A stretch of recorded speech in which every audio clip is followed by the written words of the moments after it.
I don't know, বরাবরের মতো আজকেও আমার মুড অফ, আর খুব বাজেভাবেই মুড অফ। লাইফে মানুষ একা হয়, কিন্তু আমার মতো এত একা হয়, এটা আসলেই আমার মানে আইডিয়ার বাইরে। যাই হোক, আমি এখন ক্যাম্পাসের মাঠে ঘাসের উপর হাঁটতেছি। আজকে আমি নতুন জুতা নিছি, সেটা পরে মজাই লাগতেছে সেটা ভেবে। আমি একা একা যে শপিং করছি, যা যা নেওয়ার ছিল সব ঘুরে ঘুরে একা একা নিছি। আমি পারি, আমি একাই সব পারি, আর লাগবে না আমার কাউকে। আমার আল্লাহ থাকলেই হলো আমার সাথে। অন্যান্য সময় আমার সাথে ক্যাম্পাসে তিথি থাকে, বকবক করি ওর সাথে। বাট ঋতু কি লাগাইছে, কি ক্লিক লাগাইছে পিসে বরাবর যেটা করে, বিকজ আমি জানি ঋতুর ক্যারেক্টার কীরকম। লাস্ট ডেতে ওরা দুজন ঝগড়া করলো, ঋতু আর তিথি, আর মাঝখান থেকে আমি চলে যাওয়াতে আমার পিঠ পিছে লাগাইছে তিথিকে আমার নামে, চাই নাকি জানতেও চাই না। আর সেটা নিয়ে তিথি আবার আমার সাথে কথা বলতেছিল না। আমি ওরা হোয়াটসঅ্যাপে 2-3 দিন নক দিছি, ও রেসপন্স করেনি। আমি ব্লক করে দিছি। ভাই, আমার কাউকে লাগবে না, আমি একাই ভালো, আমি পারি, সার্ভাইভ করতে পারি, আমার 1000 জনকে লাগে না। Okay fine. তো এখন এই যে আমি নিজে তো নিজের সাথে কথা বলতে পারতেছি, আর ফির কি আর কারে লাগে। আজকে অনেকগুলো কাজ করলাম। লাইক আমার কিছু কিছু জিনিস কেনার ছিল। লাইক আমার কয়েকদিন ধরে প্রচণ্ড হাঁটতে গেলে ওই স্যান্ডেলগুলো পরে এত পা ব্যথা হয়, নিজেকে এত কষ্ট দিই, এত কষ্ট দিই। ভাই, 2টা টাকা তো ইনকাম করতে পারি। হ্যাঁ, সেটা অনেক না, হিউজ না, বাট অবশ্যই কিছু তো। তো এখন আমি নিজেকে যদি একটুও আরাম দিতে না পারি, তাহলে কী হলো? এই যে আমি এত হাঁটি, কিন্তু স্যান্ডেলটা আমার একটু আরামদায়ক না। একটু হাঁটলেই পা ব্যথা হয়ে যায়, কারণ স্যান্ডেলটা এত শক্ত। লাস্ট 1-1.5 বছর ধরে আমি এরকম স্যান্ডেল পরে বেরোচ্ছি, যেগুলো অনেক শক্ত, কারণ খুব কষ্ট হয়, একটু হাঁটলেই পা ব্যথা, মানে পায়ে ওইটা ব্যথা লাগে। তো আমি একটু নরম দেখে স্যান্ডেল খুঁজতেছিলাম, আর হলে পাই, কিন্তু আজকে যখন কিনতে গেছি পাই না। অবশ্য ভালো হয়েছে, আমি বাটা টাটা সব শেষ করে মানে হতাশ হয়ে গেছি। ভাবতেছিলাম আরও একদিন এসে খোঁজার লাগবে, কিন্তু নিলে খুব ভালো লাগতো, কারণ টাকা তো বের করছি, খরচ হয়ে যাবে। তারপর অনেকক্ষণ খুঁজে টুজে বাটাতে একটা স্যান্ডেল পাইলাম, নরম, ঠিক আছে, কিন্তু যেরকমটা চাচ্ছিলাম ঠিক সেরকমটা না। পরে যাই হোক, পরে দেখি এটার দাম 2300। ভাই, যেগুলো পাচ্ছিলাম ওগুলো 3300, 3200 এরকম। এটা আমি ঠিক আছে নিতে পারবো, আমার কাছে কার্ড ছিল, কিন্তু এতগুলো টাকা দিয়ে স্যান্ডেল নিলে পরে কেমনি কী হবে। পরে ওরে ফোন দিলাম, ও ওই সময় কল পিক করতেছিল না। অনেক চেয়ে দেখে ভাবলাম, আচ্ছা একটা দিন ভাবি যে আদৌ আমি 2300 টাকা খরচ করবো কিনা। অলরেডি 1500 টাকা বের করছি আমি। পরে ওখান থেকে বের হয়ে দেখতেছিলাম যে একটা বয়ফ্রেন্ড গার্লফ্রেন্ড ভ্যান মামার ওই স্যান্ডেলগুলো দেখতেছে। আমি ভাবলাম যে আমি তো এখান থেকে কখনো পারচেস করিনি, আচ্ছা চলো এবার করি। মানে ভ্যান ঠিক আছে, বাট এইটার কোয়ালিটি খুব একটা খারাপ না। লাইক 400 টাকা দিয়ে নিছি, মানে 350তেও পাওয়া যাচ্ছে এক জোড়া। আমি যেটা নিছি ওটা 400। দেখে তো মনে হলো ভালোই, এখন দেখা যাক কতদিন টিকে।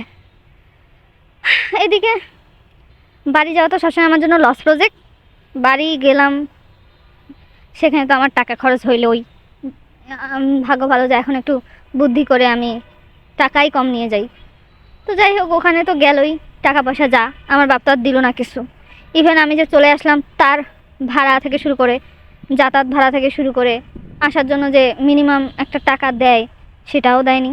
যাই হোক, এটা আগেও করছে, নাথিং, কি বলবো যে মানে যে খুব অবাক হওয়ার মতো কিছুই না, এটা তো করেই সে।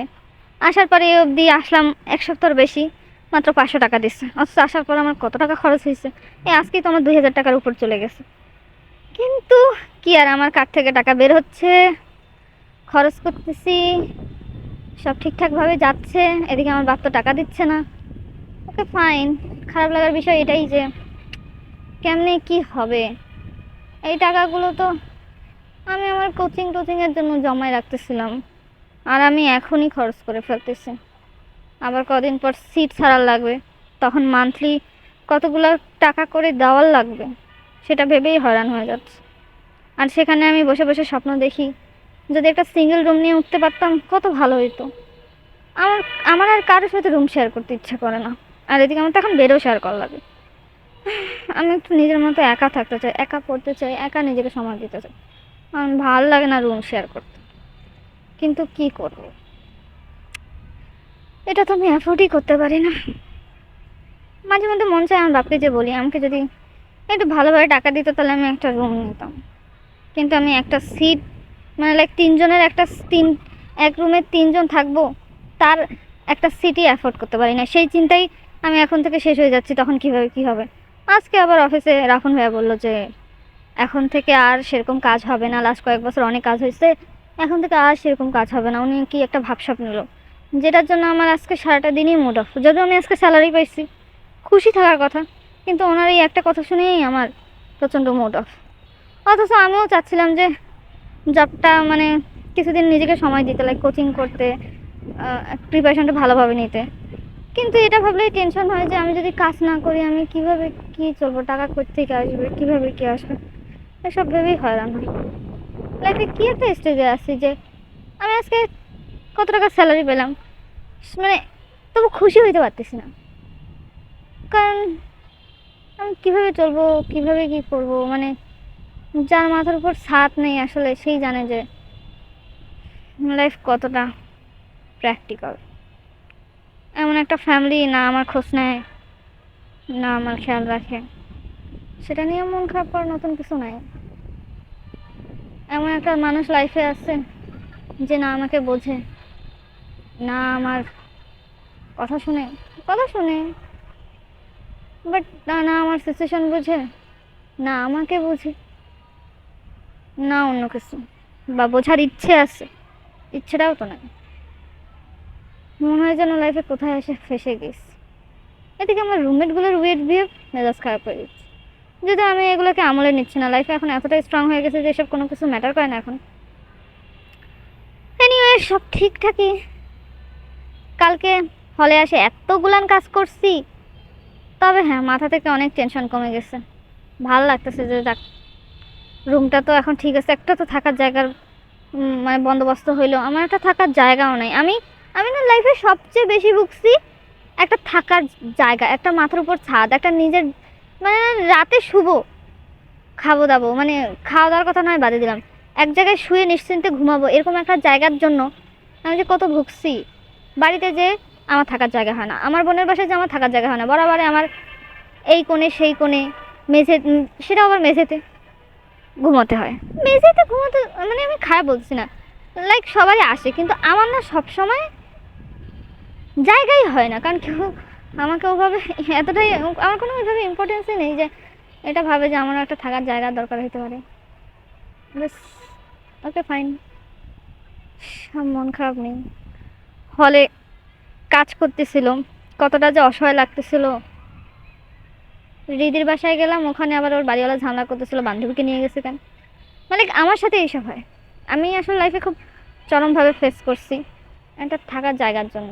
বাসায় কী হয় সেটা তো আর কী বলবো, কিন্তু হ্যাঁ এত বাজেভাবে ফেস করছি লাইফে। যাই হোক জীবনে আর যাই কিছু করি না কেন নিজের জন্য একটা ছাদ করবো, মানে একটা ছোট্ট হলেও বাড়ি করতে না পারি, একটা ঘর করবো যেন হ্যাঁ আমি থাকতে পারি। আমার জন্য এটা ভাবতে না হয় রাতে কোথায় পাই, কোথায় যে ঘুমাবো, শান্তি কোথায় পাবো। আমার জন্য কোনো কিছু শেয়ার করা লাগে, আমার জন্য একটা হয় আল্লাহ প্লিজ প্লিজ প্লিজ আমার এইটুকু তো আমাকে সাপোর্ট করো যেন আমি নিজের জন্য একটা থাকার জায়গা করতে পারি, আমার একটা পজিশন হোল্ড করতে পারি নিজের জন্য করতেছি। আমার আর কার জন্য কিছু করার নাই, সবাই সবার লাইফে ভালো আছে। আমি রাস্তায় এসেই বলা চলতে তুমি আলহামদুলিল্লাহ, তুমি আমাকে যা কিছু দিছো তার জন্য আমি অনেক খুশি, কারণ অনেক কিছু তুমি আমাকে, মানে আমি আলহামদুলিল্লাহ অনেক খুশি। কিন্তু ইন ফিউচারে আমি আমার জন্য বাস একটা থাকার জায়গা চাই, আর আমি যেন আমার স্বপ্নটা পূরণ করতে পারি, শুধু এতটুকু। আমি আসলে এখানে আর স্টে করতে চাই না, আমাকে খুব তাড়াতাড়ি প্লিজ নিয়ে যাও, প্লিজ প্লিজ প্লিজ আমাকে একটা জায়গায় নিয়ে যেয়ে সেটেল করো। আমি বাস এই দেশটা থেকে লিভ নিতে চাই অ্যাট এনি কস্ট, প্লিজ। যেন আগামী বছরের ভিতরেই শিফট হইতে পারি, শিফট হয়ে যেন নিজের লাইফ, মানে আমি লাইক কবে শিফট হবো, কবে নিজের লাইফটা গুছিয়ে নেবো, বাট তার আগে আমার প্রিপারেশন নিতে হবে। বাট বাইরে কালকে আমার ইডেন মাস্টার্সের ইনকোর্স পরীক্ষা, প্রথম পরীক্ষা, সেটার একটু প্রিপারেশন নিতে হবে। আমার কোনো প্রিপারেশন নেই, বাট ইনকোর্সটা একটু ভালোভাবে দিতে হবে, যেহেতু এক্সামটাই দিব। কয়েকদিন আগে অলরেডি এতগুলো টাকা আর এতগুলো পরিশ্রম খরচ করার পর আমি ভর্তি হইলাম, তো পয়েন্ট তো একটা ভালো আনতেই হবে। আমি তো আবার সেখানেও আমার মন খারাপ হয়ে যায়। যাই হোক, অবশ্যই ফার্স্ট ক্লাস তো আনতেই হবে, সাথে একটা ভালো পয়েন্ট আনতে হবে।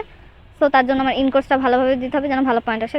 সেটা ফোন দেখে হোক বা বান্ধবীদের দেখে হোক, যেমনই হোক, যাই হোক সেটার একটা প্রিপারেশন নেই, মানে ফোনের ছবি তুলি আর একটু আইডিয়া নেই। আল্লাহ আমার সাথে থাকো, প্লিজ আমার মাফ করিও, উল্টাপাল্টা কিছু বলবো। আসি।